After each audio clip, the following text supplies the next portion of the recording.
Alright, so today we're going to finally be formalizing everything about integrals that we covered in the last few videos. And we're going to be formalizing through introducing the fundamental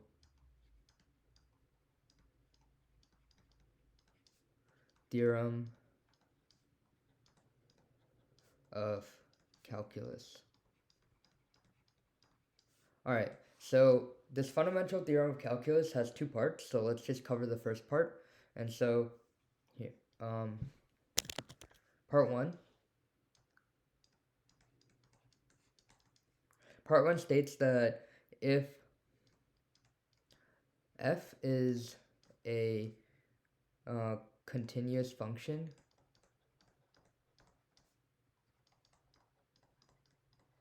on the interval a to b, and it's a closed interval, then the function capital F of x is equal to the integral from a to x of f of t dt. And so this is just the notion of antiderivatives that I was kind of introducing previously. And so continuing, then this function over here has a derivative at every point x in a to b, and the derivative, so d capital F over dx, is simply equal to d dx of this integral from a to x f of t dt, and that is equal to little f of x. And so this is just the notion of antiderivatives that we kind of saw before, and the first part of the fundamental theorem of calculus just finishes formalizing everything. And in summary, what it's saying is that if you have this continuous function, little f of t, on this interval from a to b, then the integral of that is this capital F of x, and that capital F of x is continuous on this entire interval as well, and the derivative at every point on that interval is simply equal to f of x, right? So it's just the notion of the integral being an antiderivative of the integral being an antiderivative, right? So if you have this function f of t and I do this integral operation, I get some capital F of x, right? And then the derivative is the opposite, you can think of the integral operation. So if you take the derivative, you can go one step forward, and if you take the integral, you go one step backward. And that's like the relationship between little f of t and capital F of t, or capital F of x. I'll just make this little f of x as well. So in that sense, the integral and the derivative are opposite actions, and therefore you can kind of think of the integral as the antiderivative, right? Because it is the opposite of a derivative. Oh, I did not spell that right. All right. So, I think as a good practice, I'll just give a little proof of this. So here's the proof. And before I kind of gave intuition, but now this is going to be a formal proof. So df over dx, so it's the same thing as limit as h tends to 0 of capital F of x plus h minus capital F of x divided by h. And then that is the same thing as the limit as h tends to 0 of the integral from some constant a to x plus h f of t dt minus the integral from some constant a to x of f of t dt divided by h. Right, and then we can rewrite this and simplify these two integrals even further. Notice how these two integrals, if you kind of think about it geometrically, right? If I have some value over here x of h, x plus h, and then I have some value over here a, or x, and I have some value over here a, right? And then I just have some curve, and this curve is just f of x, right? What the leftmost integral is doing is it's finding the area between a to x plus h. And the right integral is finding the area between a and x. And it's taking that entire area from x plus h to a, and it's subtracting off the area from x to a. And so the leftover area that we have is this area between x and x plus h. And we can write that as an integral as well. And so we can simplify this into one integral between x and x plus h of f of t dt. And that's because of this that's as a consequence of this explanation over here, and our denominator still remains h.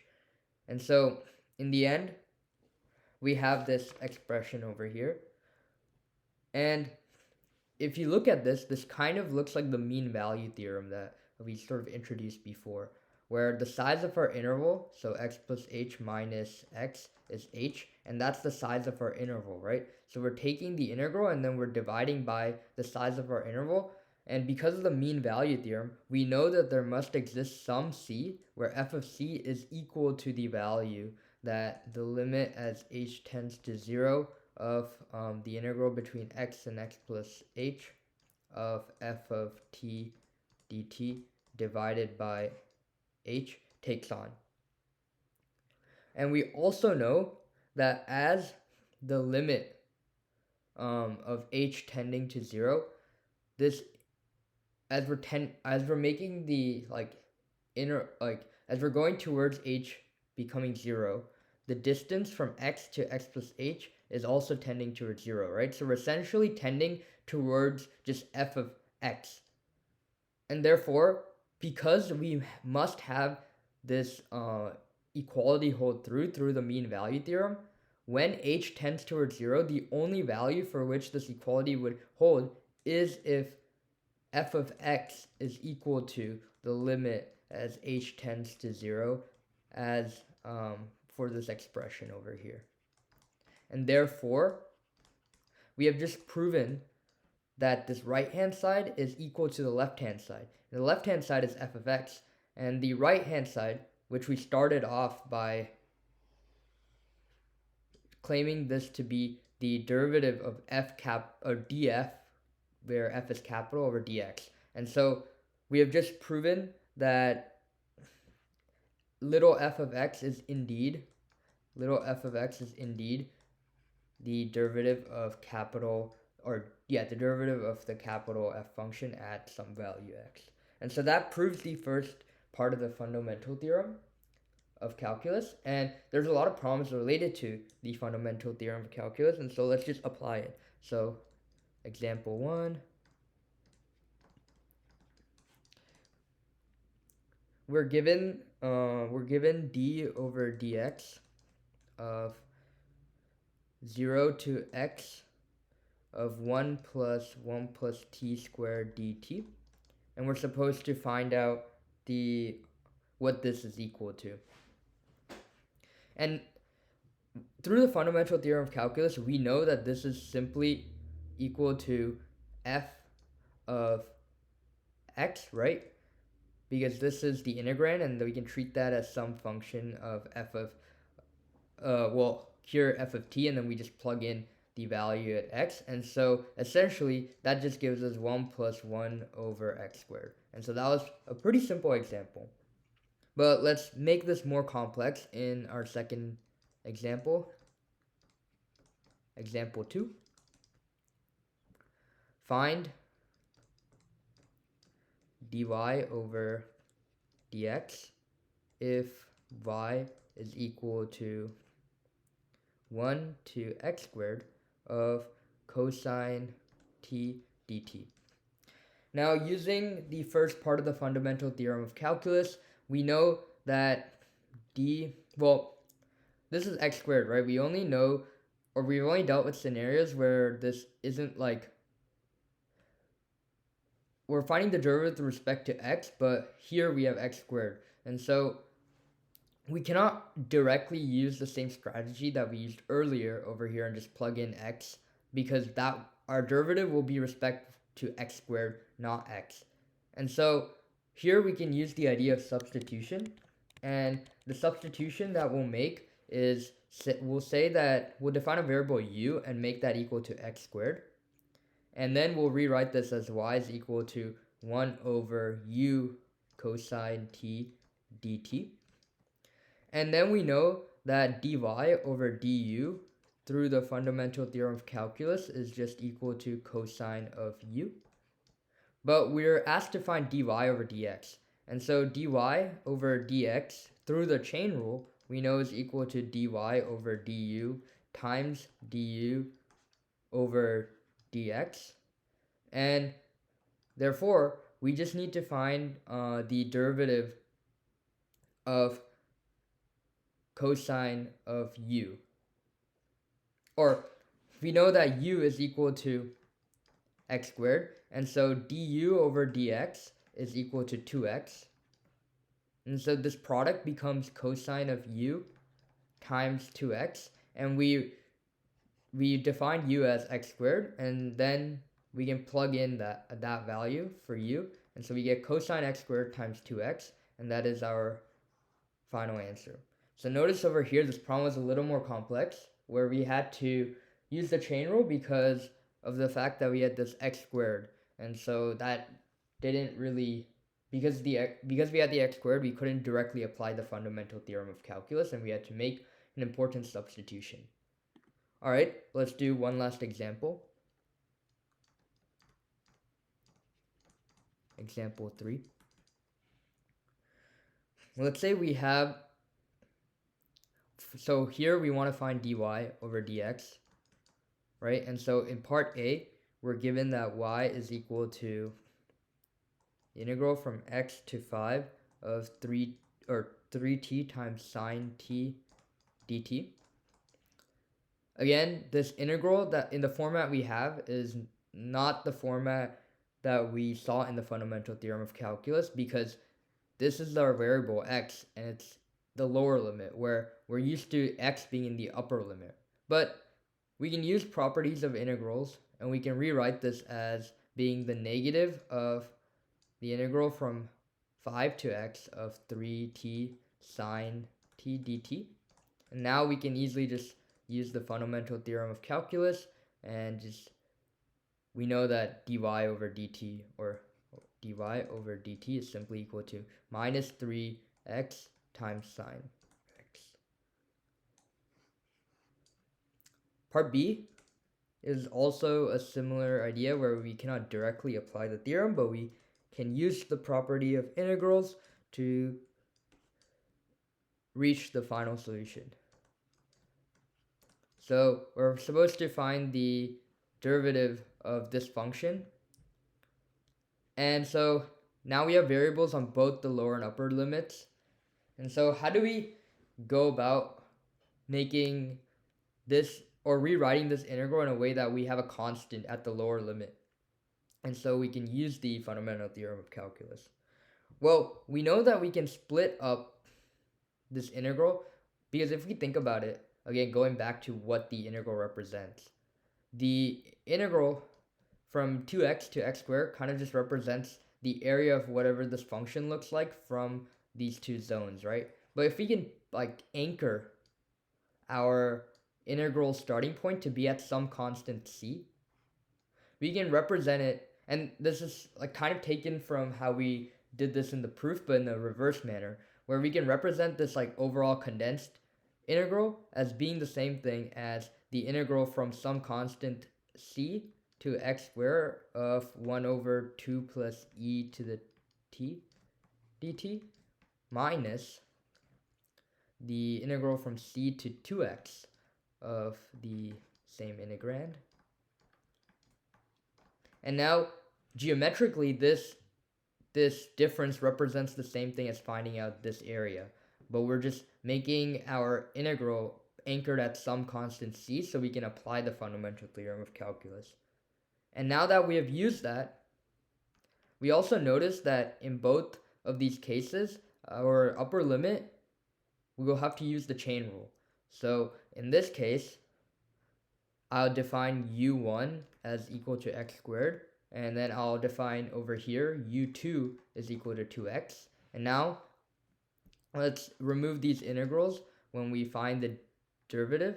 So dy over dx is simply equal to 1 over 2 plus e to the u1 times du1 over dx minus 1 over 2 plus e to the 2x times du2 over dx. And then finding out these derivatives, which is not too bad. du1 over dx is simply 2x. So then we get 2x divided by 2 plus e to the x squared, because that's what u1 is equal to, minus 1 over 2 plus e to the 2x. Oh, here I just substituted it early, and then times 2. And that is our final answer. So this last example had us both use the chain rule property and having to find a way to rewrite this in a way that we can directly apply the fundamental theorem of calculus, where we need that constant at the lower limit. And so that was part 1 of the fundamental theorem of calculus. Let me talk about part 2. And so part 2 is very similar. It's not really too different. It states that, so FTC means fundamental theorem of calculus, and this is part 2. This states that if f is continuous, at every point on A to B, and if capital F is the antiderivative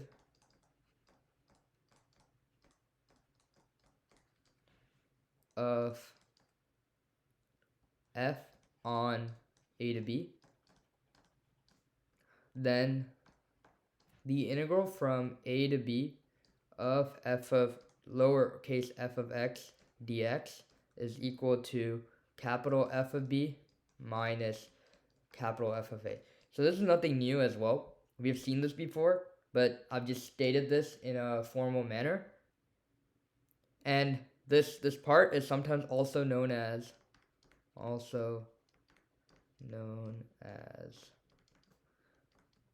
integral evaluation theorem. So somewhere else you might see it in this other name, but it is talking about the same idea. Alright, so the second part of the fundamental theorem of calculus kind of states what we already know, that if you want to find the area between a and b of some function f of x, right, that's what this integral is doing. It's the same thing as taking the antiderivative function and evaluating it at value b and subtracting off whatever value we get when we evaluate it at value a. And I kind of gave the intuition for that in like a previous video, but you can think about the antiderivative function as an area finding function where the lower bound is negative infinity. So when we do capital F of b, we're essentially finding the area between b and negative infinity. And similarly, when we do evaluation of the antiderivative function at capital F of a, we're finding the area between a and negative infinity. And like we've seen time and time again, when we subtract off these two terms, we're essentially subtracting off this common area, right? That's the area between a and negative infinity, and what we're left with is simply the area between b and a. And that's exactly what our integral is trying to evaluate for. And that's what the fundamental theorem of calculus, part 2, formalizes. And a quick proof of that is we know that we have some like function g of x. Now I'm just writing it as g of x just so we have different variable names, but you know, it's the same thing as our capital F of x we've been seeing. We know this is true. And so we know that capital f of x is equal to g of x plus c as well, because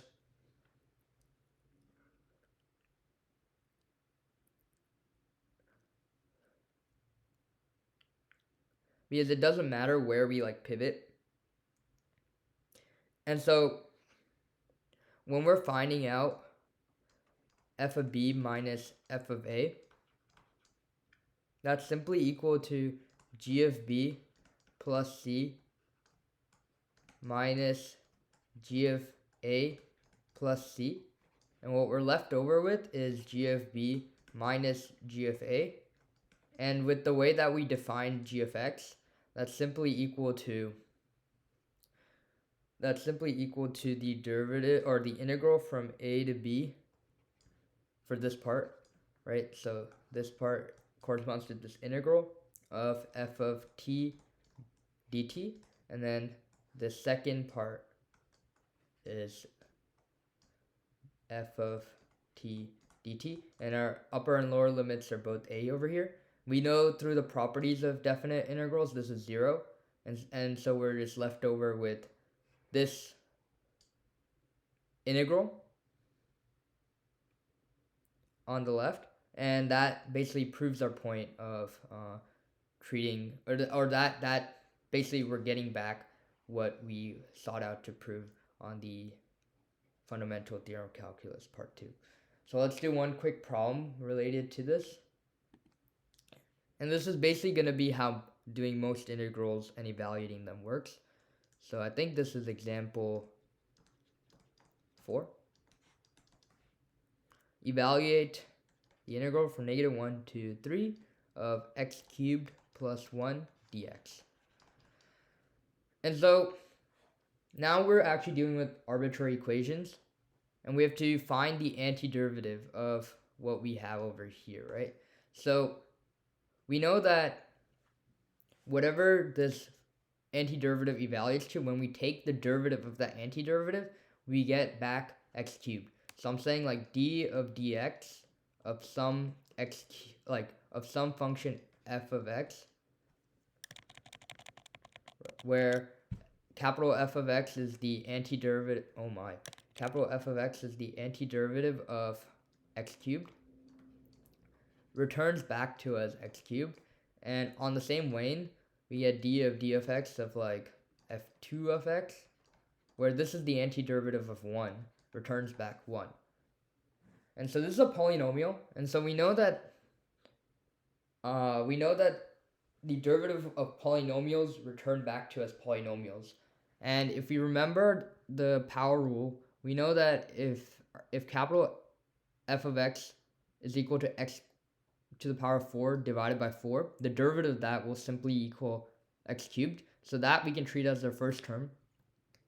And again, 1 is a polynomial. It's just like you can treat it as x to the 0. And so the derivative that can lead us to 1 is simply x. So we know f2 of x is x, and f of x is x to the power of 4 plus 4. And so we've evaluated, or we have found the total antiderivative of this integrand. So let's write that down. And now we have to evaluate it on these bounds, these limits. So remember the shorthand of writing it like this. And our answer is going to simply be, after doing some numerical calculations, 3 to the power of 4 divided by 4 plus 3 minus -1 to the power of 4 divided by 4 minus 1. 3 to the power of 4 is 81. So we have 81 divided by 4 plus 3. This will be 1/4. And so we have minus 1 over 4. And then minus 1 will become plus 1. So then we have 80 divided by 4 plus 4. Now the left is 20, so now we're just left with 24, and that is our answer. So that's our first ever, or at least this is our first ever numerical evaluation of an integral. And this process of like finding out the antiderivative of the integrand by kind of matching what derivative would lead to this integrand is how most integrals are evaluated, and later on you'll just see common patterns and you'll be able to evaluate integrals much quicker. And obviously there'll be some other strategies later on that can help as well.